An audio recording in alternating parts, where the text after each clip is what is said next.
Hayırlı erте, elinin tüp telekanalında Tatarstan yanılıqları Turu Efir Studiyasında Çulpan Emiri bizden bugünkü çağrılıştı. Darularga qıtlıq bulmaz. Respublikada preparatlarının birinci elektron sistemasını aşuğa әзірлік bara. Ең лайықларға Бүләкләр Дәүләт Советында балаларны туган телдә укыту, тәрбияләү буенча конкурста җиңүчеләрне хөрмәтләделәр. Мамадыш үзәгендә төлкеләр, кыргый җәнлекләр шәһәренә нигә үз итә?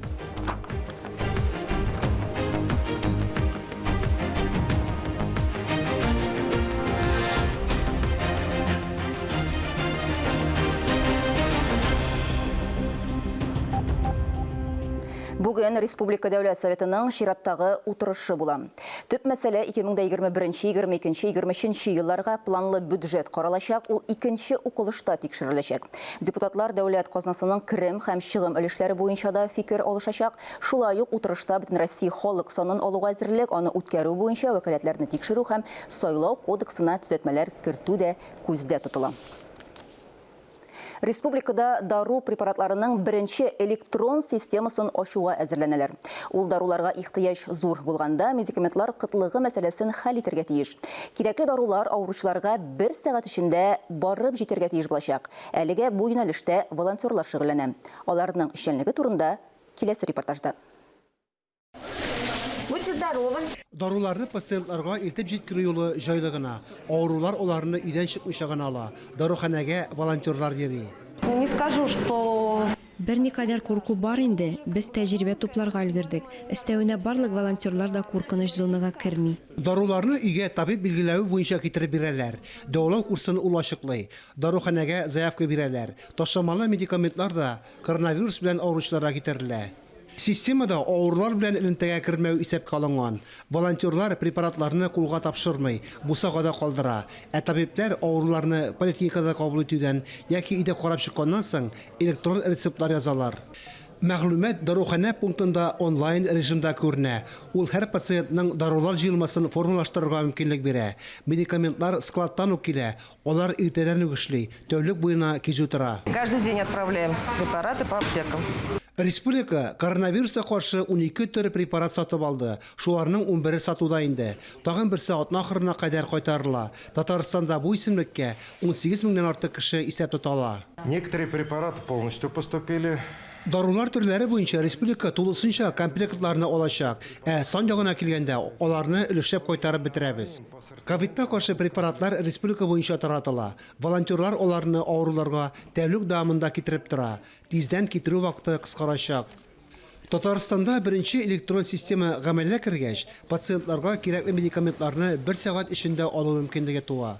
Фарис Мөхәммәтов, Вадим Струменский, Мурат Метшин, Илдар Галауддинов, Татарстан яңалыклары. Казанда коронавируска бәйле мәсьәләләр буенча кайнар линия телефоны эшли башлады. Аңа тәүлек буена татар һәм рус телләрендә мөрәҗәгать итәргә мөмкин. Шалтыратучылар коронавирус турында актуаль мәгълүмат ала, анализ нәтиҗәләрен белә ала, шулай ук табиб чакырта һәм дару белән тәэмин итү буенча да мәгълүмат ала алачак. Кайнар линия телефоны экранда күрсәтелгән, шалтырату бушлай. Социаль иминiyet фондының Татарстандагы вакилләре эш урыннарында зыян күрүчеләргә 2001 елдан алып 900-гә якын автомобиль тапшырган. Өстәвенә 36 автомобиль быел биреләчәк. Алар кемнәргә тапшырыла һәм гомумән эш урынында сәламәтлекләренә зыян күрүчеләр тагын нинди ярдәмгә өмет итә ала? Хәбәрчебез ачыклады. 5 бала әтисе Айрат Арысланов гаиләдә төп туендыручы булган. 2019 елның августына кадәр Яңа Шишмә районында комбайнчы булып эшләгән. Игеннәрне урып җыюдан соң комбайнны чистартканда бәхетсезлеккә юлыккан. Моя вина то, что я просто не заглушил комбайн. Комбайнны сүндермичә генә чистартырга тотындым. Әйләнеп йөреп чистарттым. Ашык тирә торган урын эшнеккә менгәндә таеп егылдым. Эшнек мине үзенә тартып китерде. Шуннан соң операция ясыйлар, тернәкләнү курсын уза, протез кигерәләр. Техника куркынычсызлыгы кагыйдәләрен төгәл үтәргә кирәк дип саный ул. Я привык, все могу, все у меня получится. Мин бик күп нәрсәгә күнектем, ияләштем инде. Дөрес барысы да теләгәнчә барып чыкмый. Эш урынында, техника янында ашыкмаска, кабаланмаска, куркынычсызлык кагыйдәләрен төгәл үтәргә кирәк.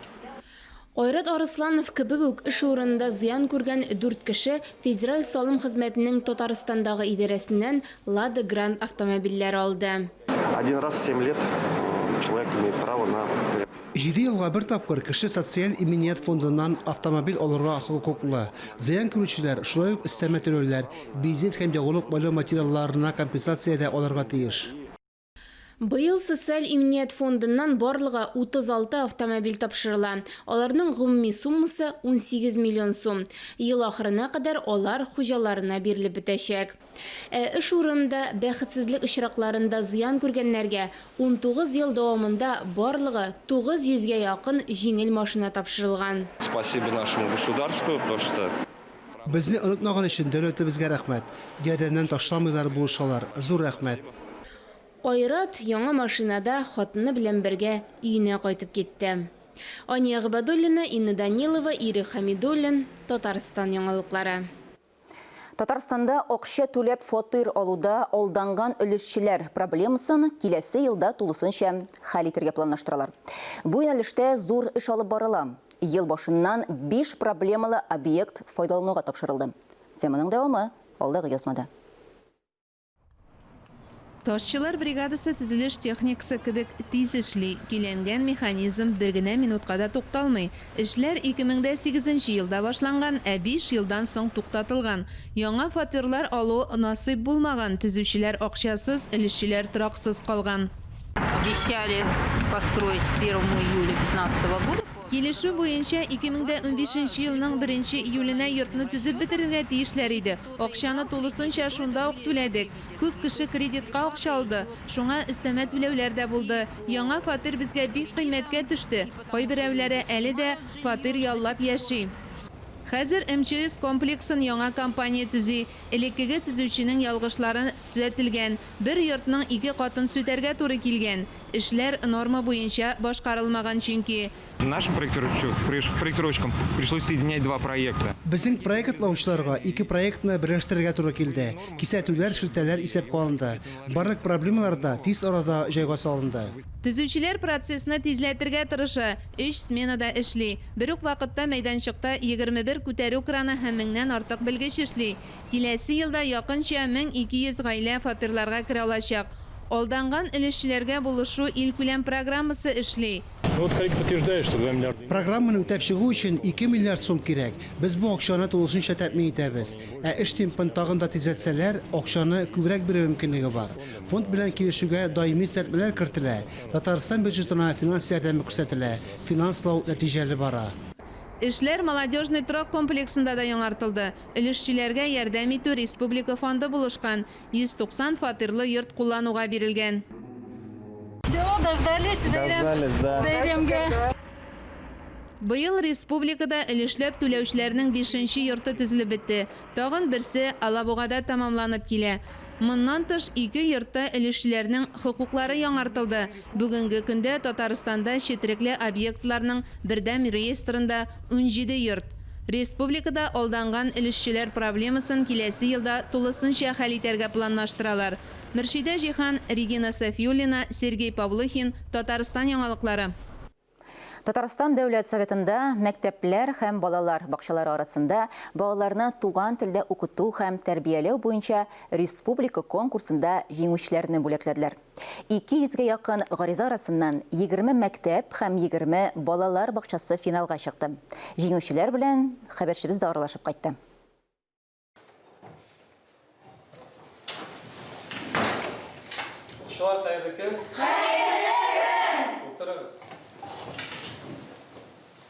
Рамил Гайнуллин кызыклы уку уенын үзе уйлап тапкан. Балаларның игътибарын җәлеп иткән уен яңа сүзләрне өйрәнергә, телне тагын да матуррак, байрак итәргә булыша.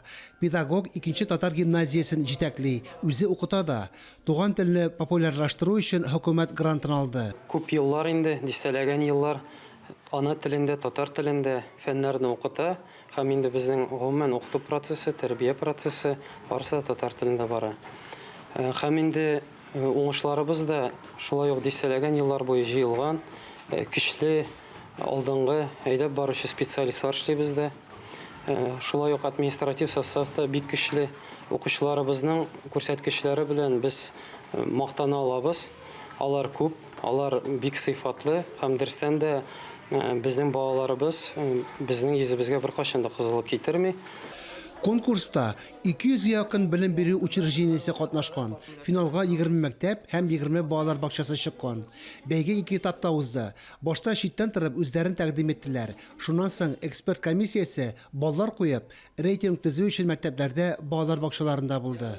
Бүгінгі көндә дә милли мәгарифның үсешен, аның турышын, аның алга таба барышын көн кадагында тотабыз. Һәм бу безнең дәүләт өчен, безнең республикабыз җитәкчелеге өчен зур мөһим бурыч булып тора. Ата-ана үзенең баласының тормышында туган телнең никадәр мөһим икәнлеген аңласын, милләт, туган тел язмышы өчен җаваплылык хисен тойсын өчен милли мөхит телебезнең кулланыш даирәсе булу, барлык юнәлешләрдә дә иҗтимагый киңлекләр, мәдәният, вакытлы матбугат, телевидение, интернет, яшьләр белән эш һәм башкалар бердәм һәм максатчан эш сырала. Конкурсның төп максаты татар, чуаш, мордва һәм башка телләрдә белем бирүче уку йортларының популярлыгын арттыру иде. Бу очракта җиңүче 20 мәктәп яки 20 балалар бакчасына минемчә аздыр инде. Күбрәк коллективларны уяту, кузгату өчен һәм күбесенең бу ярышта катнашу мөмкинлеген тудыру өчен биредә аларның санын арттырырга кирәк дип уйлыйм. Менә бүгенге очрашудан шундый нәтиҗә ясадым.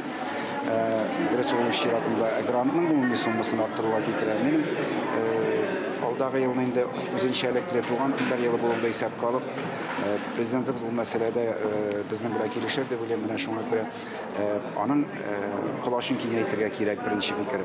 Икенче фикерем менә әле министр игълан итте. Республиканың иң яхшы 100 укытучысы дип инде туган телдә белем бирүче. Алар буенча да бәлки 100 генә укытучы аздыр. Чөнки без хәтта менә авыл хуҗалыгы министрлыгында эшләгән вакытта урак чорында меңләгән комбайнчыларны шушы максатка кызыксындыру өчен без күбрәк санда җиңүчеләрне билгели идек. Менә ул мәсьәләдә дә безнең эш кулашын киңәйтергә кирәк дигән фикер. Мәгалимнәргә күбрәк ярдәм итү өчен республикада милли телләрдә укытучы 100 иң яхшы укытучы конкурсы старт ала.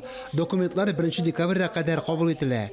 Алдагы конкурста җиңүчеләр дипломнар һәм 500 мең сум акчалата премияләр алды. Фанис Мөхәммәтов, Ралина Абрамова, Ирек Хәмидуллин, Татарстан яңалыклары. Апас районының Сәләт балалар иҗаты йортында балигъ булмаган балалар арасында терроризм һәм экстремизмны булдырмау чараларына багышланган утырыш узды. Районның мәгариф, эчке һәм яшьләр эшләре бүлекләре белгечләре тәрбиягә игътибарны көчәйтү, бу юнәлештә көчләрне берләштерү турында фикер алышты. Апас районыннан безнең чираттагы репортаж. Өметле киләчәгебез тәрбияле балалар кулында. Утырыш балигъ булмаган балаларны терроризм һәм экстремизмнан саклау, тиешле профилактик чаралар уздыру максатыннан оештырылды. Мәгариф, эчке һәм яшьләр эшләре бүлекләре җитәкче белгечләре, балалар иминлеге өчен җаваплы вәкилләр фикерләрен җиткерделәр. Терроризмга һәм экстремизмга каршы көрәш буенча район комиссиясе сәркатибе Булат Гатиятуллин хәвефле террорчылык очракларына тукталды. Укучыларның социаль челтәрләрдәге тәртибен күзәтеп баруның мөһимлеген әйтте. Балага дөрес тәрбия бирү, аларның мавыгуларын белеп тору, әхлаклы җәмгыять төзүнең нигезе икәнлеген искәрттеләр. Тәрбия завучы иң мөһим кеше мәктәптә. Менә мәктәпнең рейтинг шунда югары була, әгәр тәрбия завучы яхшы эшләсә. Дин әһелләре дә тәрбиянең үзәгендә торырга тиеш. Мәктәп, гаилә, җәмәгать оешмалары, ата-аналар белән бергәләп эшләү, берәрнең дә битараф булмавы зарур. Без мәгариф өлкәсе бездә иң беренче тәрбия булмаса мәктәптә балалар арасында үзебез арабызда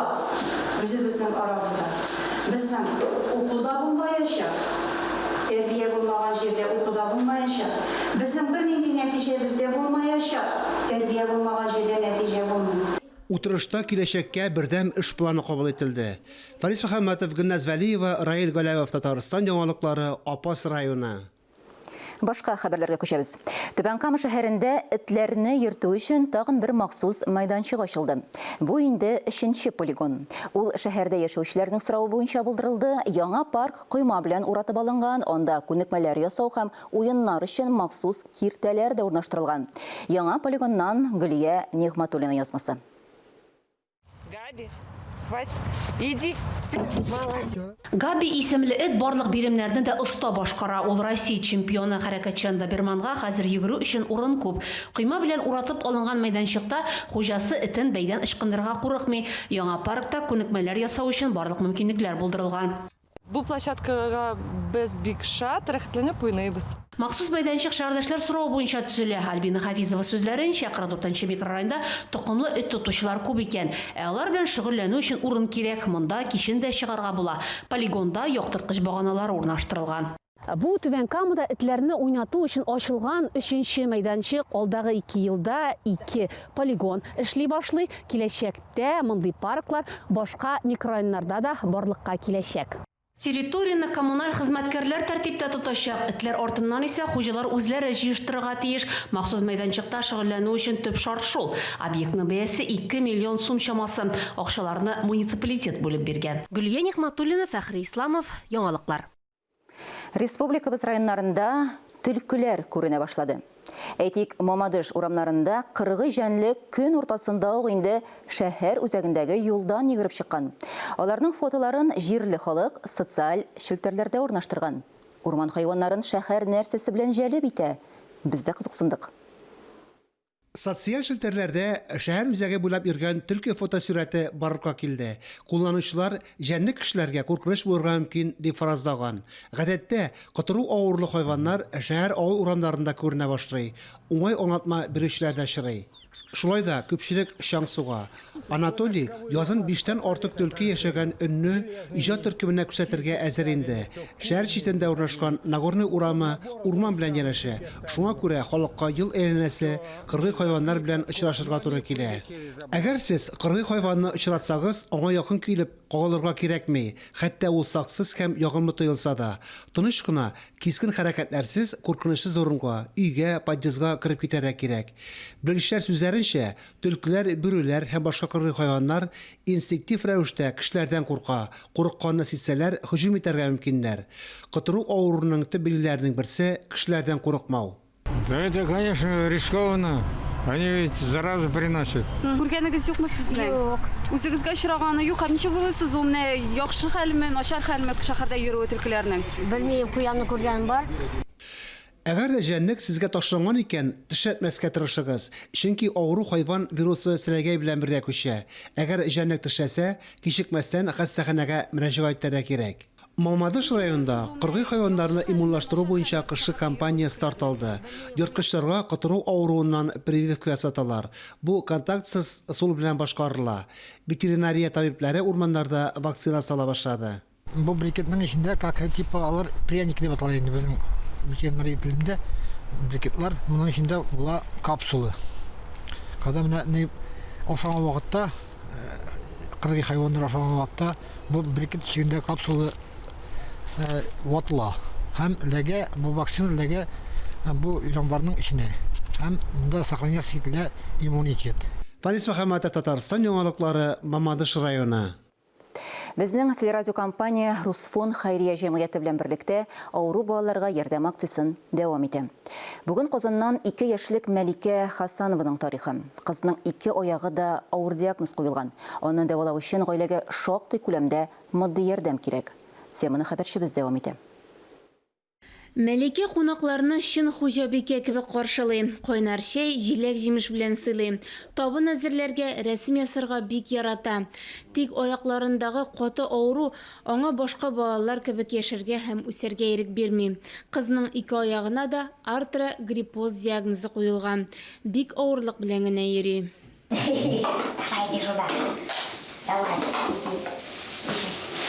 Мәликәгә 2 яшь кенә әле, шул вакыт эчендә 4 операция кичергән. Йокы да аның өчен сынау, кыз махсус фиксаторларда йокларга мәҗбүр. Алда тагын берничә катлаулы хирургик операция ясау мәҗбүри. Шалыш аякларны турайтырга, мускулларны күчереп утыртырга кирәк. Баланың аяк табаннары үсешендә зур кимчелекләр күзәтелә. Хәзерге вакытта дәвалауның терапия курсы тәмамланды. Дәвалауның киләсе этабына күчәргә кирәк. Аякларын төзәтү өчен берничә кат гипс салабыз. Шуннан соң аякларның төзәлүенә ышаныч артачак. Мәликәгә операцияны Ярославль белгечләре ясаячак. Дәвалауга һәм аннан соң тернәкләнүгә 565,600 сум акча җыярга кирәк. Әтиәнисенең бу кадәр акчасы юк. У меня есть вторая дочь, ей 3 года, а вот ей 2. У них год разница. Минем улы кызым бар, аңа 3 яшь. Ул менә бакчага йөри һәм анда шигырьләр ятларга бирәләр. Мәликә хәтта тизрәк тә ятлый. Минем хыялым аларның бергәләп мәктәпкә йөрүләре, бер-берсенә ярдәм итеп укулары. Бу хыялны тормышка ашырырга без сезнең белән бергәләп ярдәм итә алабыз. Мәликәнең әти-әнисе ярты миллион сумнан артык торган операцияны түли алмый. Без сезнең белән бергәләп ярдәм итә алабыз. Моның өчен 5542 номерына дет үсү белән СМС хәбәр җибәрү дә җитә. Бер хәбәрнең бәясе 75 сум.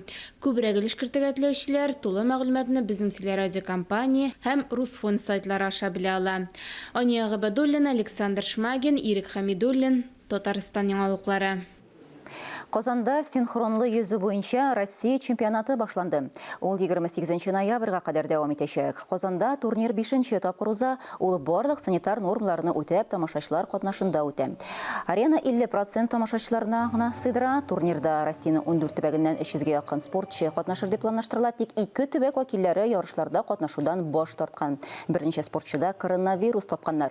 Татарстаннан исә ярышларда 18 спортчы катнаша. Чемпионат соло, ирекле программа, төркемдә йөзү, техник программа һәм дуэтлар категорияләрендә үтә. Әлеге сәгатькә шундый яңалыклар иде. Мин Чулпан Әмири бүгенгә сезнең белән саубуллашам. Сау-сәламәт булыгыз. Үзегезне һәм якыннарыгызны саклагыз. Иртәгә иртәнге 9 тулып 20 минутта очрашырбыз.